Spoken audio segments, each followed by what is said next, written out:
résultats sont évidents. Je les rappellerai, l'État n'assume pas son rôle, qu'il s'agisse du réseau ferré ou de la route, au plan régional comme dans la plupart des régions. Son sous-investissement est chronique et s'accentue même avec le temps.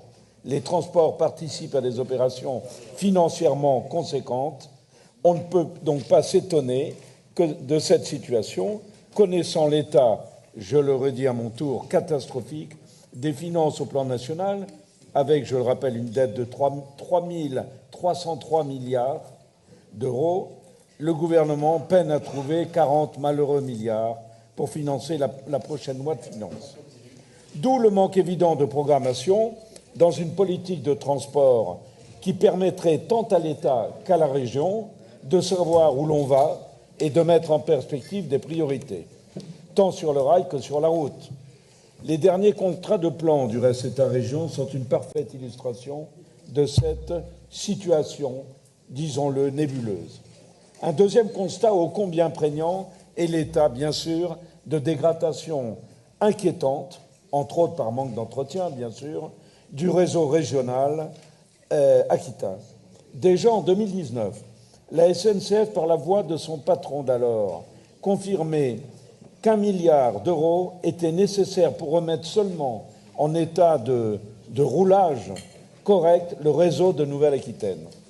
Je rappellerai que l'État est propriétaire des voies et doit donc, nous sommes d'accord sur ce point, doit totalement assumer l'entretien.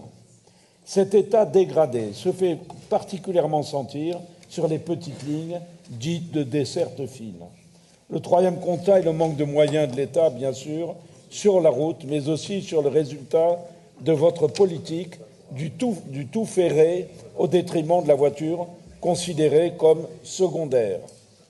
Or, dois-je rappeler que le transport en zone rurale, tant public que privé, touche 51% de la population régionale.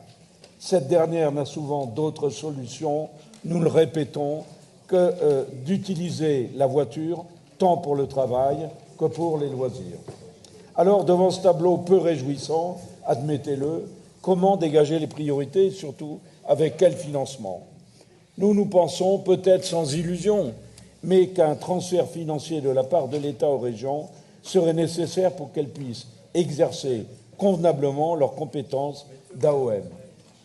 Pour le moins, déjà revaloriser le versement mobilité régionale nous paraît indispensable. Une écotaxe transfrontalière pour les poids lourds est une idée intéressante pour la région, mais qu'elle s'applique exclusivement aux poids lourds étrangers nous semble une évidence, en fait, du bon sens économique.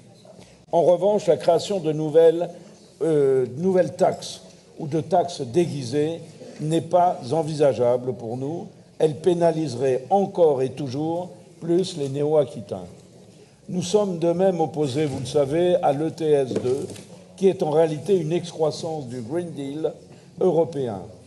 Quant à une écotaxe supplémentaire, je le répète, sur les poids lourds, sans distinction, traversant la frontière avec l'Espagne, ce serait assommer un peu plus nos entreprises, tant nationales que régionales.